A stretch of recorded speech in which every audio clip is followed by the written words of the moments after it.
चल जी आज साडे कोले गड्डी आई है बलैरो ਦੇ ਅਸੀਂ ਫਿੱਟ ਕਰ ਰਹੇ ਹਾਂ 33 12.5 15 ਦਾ ਟਾਇਰ ਐਮਟੀ ਟਾਇਰ ਫਿੱਟ ਕਰ ਰਹੇ ਹਾਂ ਤੇ ਸਟੀਲ ਰਿਮ ਫਿੱਟ ਕਰ ਰਹੇ ਹਾਂ। ਗੱਡੀ ਦੇ ਪਹਿਲਾਂ ਲੱਗਿਆ ਹੋਇਆ ਸੀ 31 ਨੰਬਰ ਦਾ ਟਾਇਰ ਜੇਕੇ ਕੰਪਨੀ ਦਾ।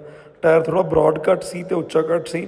ਕਸਟਮਰ ਦੀ ਰਿਕੁਆਇਰਮੈਂਟ ਸੀਗੀ ਵੀ ਬਲਕੀ ਜੀ ਲੁੱਕ ਚਾਹੀਦੀ ਹੈ, ਵੀ ਪੰਜਾਬੀ 'ਚ ਕਹਿੰਦਾ ਝੋਟਾ ਲੁੱਕ ਚਾਹੀਦੀ ਹੈ, ਅਤੇ ਅਸੀਂ ਗੱਡੀ ਦੇ 33 ਨੰਬਰ ਟਾਇਰ ਫਿੱਟ ਕਰ ਰਹੇ ਹਾਂ। ਗੱਡੀ ਫਰੰਟ ਤੋਂ ਲਿਫਟ ਕਰਾਉਣੀ ਪੈਂਦੀ ਹੈ, ਸਾਰਾ ਕੰਮ ਅਸੀਂ ਆਪ ਖੁਦ ਅਨਾਊਂਸ ਕਰਾ ਕੇ ਦਿੰਦੇ ਹਾਂ ਤਾਂ ਕਿ ਕਸਟਮਰ ਨੂੰ ਇੱਧਰ ਉੱਧਰ ਜਾਣ ਦੀ ਲੋੜ ਨਾ ਪਵੇ। ਗੱਡੀ ਪ੍ਰੋਪਰ ਫਿਟਿੰਗ ਕਰਕੇ ਪਿੱਛੋਂ ਕਮਾਨੀਆਂ ਦਾ ਕੰਮ ਕਰਾ ਕੇ ਗੱਡੀ ਤਿਆਰ ਕਰ ਰਹੇ ਹਾਂ। ਬੈਲੈਂਸਿੰਗ ਕਰਕੇ ਹੱਬਾਂ 'ਤੇ ਕਲਰ ਕਰਤਾ ਅਤੇ ਬੈਲੈਂਸਿੰਗ ਕਰਕੇ ਗੱਡੀ ਰੈਡੀ ਕਰ ਰਹੇ ਹਾਂ। ਗੱਡੀ ਦੀ ਲੁੱਕ ਤੁਸੀਂ ਚੈੱਕ ਕਰ ਸਕਦੇ ਹੋ, ਗੱਡੀ ਬਹੁਤ ਸੋਹਣੀ ਬਣ ਕੇ ਆਈ ਹੈ ਅਤੇ ਬਲੈਰੋ ਖੈਰ ਜੱਚਦੀ ਹੈ ਐਮਟੀ ਟਾਇਰਾਂ ਨਾਲ। ਗੱਡੀ ਦੀ ਹਾਈਟ 'ਚ ਤਕਰੀਬਨ 3 ਇੰਚ ਦਾ ਫਰਕ ਪੈ ਜਾਂਦਾ ਅਤੇ ਗੱਡੀ ਦੀ